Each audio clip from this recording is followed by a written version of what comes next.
નમસ્કાર મિત્રો, તમારું સ્વાગત છે અમારી યુટ્યુબ ચેનલ BM ગુજરાતીમાં. અને આજના વ્લોગમાં આપણે આવી ગયા છીએ અડિયા ગામ, જે આવેલું છે પાટણથી 15 કિલોમીટર દૂર. તો આ નાનકડા ગામમાં આવેલ છે એક 300 વર્ષ જૂનું શંકર ભગવાનનું મંદિર. એટલે આપણે આજના વ્લોગમાં આ શિવજીના દર્શન કરાવીશું. તો બન્યા રહો અમારી સાથે, અને અમારો વિડીયો પસંદ આવે તો લાઇક, શેર અને સબસ્ક્રાઈબ કરવાનું ભૂલતા નહીં. તો ચાલો જઈએ અને દર્શન કરાવીએ તમને શિવજીના. એ પહેલાં આપણે જઈશું અહીંયા આવેલ ગૌશાળાની મુલાકાતે. તો ચાલો પહેલાં જઈએ ગૌશાળાની મુલાકાત કરીએ અને તમને પણ દેખાડીએ. અને આ જગ્યાએ તમે કઈ રીતે પહોંચી શકો છો એ પણ અમે આ બ્લોગમાં જણાવીશું. તો બન્યા રહો અમારી સાથે. તો મિત્રો, આપણે આવી ગયા છીએ ગૌશાળાની અંદર, અને તમે જોઈ શકો છો અહીંયા ગાયોની સેવા સારી રીતે થઈ રહી છે. પણ તમે પણ આમાં યોગદાન આપી શકો છો તમારી સેવા માટે.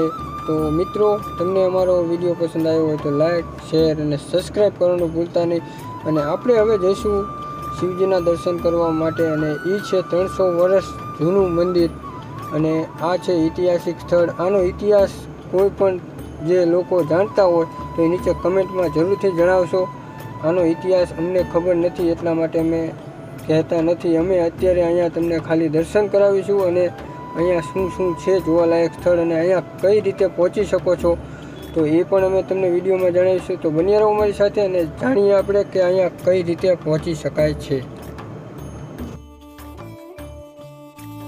તો મિત્રો, આ જગ્યા બહુચરાજીથી 45 કિલોમીટર દૂર આવેલી છે, અને પાટણથી માત્ર 15 કિલોમીટર દૂર છે, અને ચાણસ્માથી પણ માત્ર 15 કિલોમીટરની દૂરી આવેલ છે. તમે કોઈ પણ જગ્યાએથી આવી શકો છો.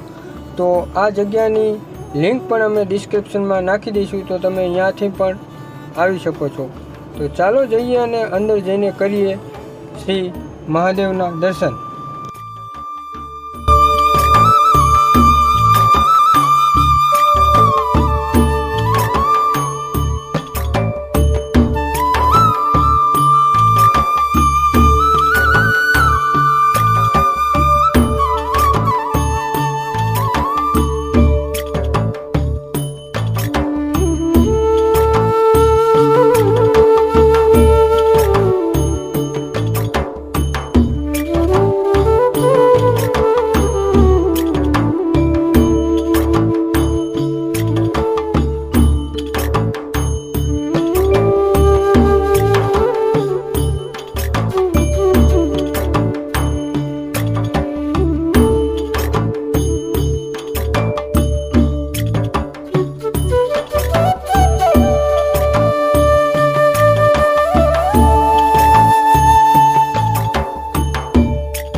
મિત્રો, તમને અમારો આ વિડીયો પસંદ આવ્યો હોય તો લાઇક, શેર અને સબસ્ક્રાઈબ કરવાનું ભૂલતા નહીં. તો અત્યારે જ કરી લો અમારી ચેનલને સબસ્ક્રાઈબ, અને શેર કરી દો તમારા ગ્રુપમાં. તો નવા વિડીયો સાથે ફરી મળીશું. જય મહાદેવ.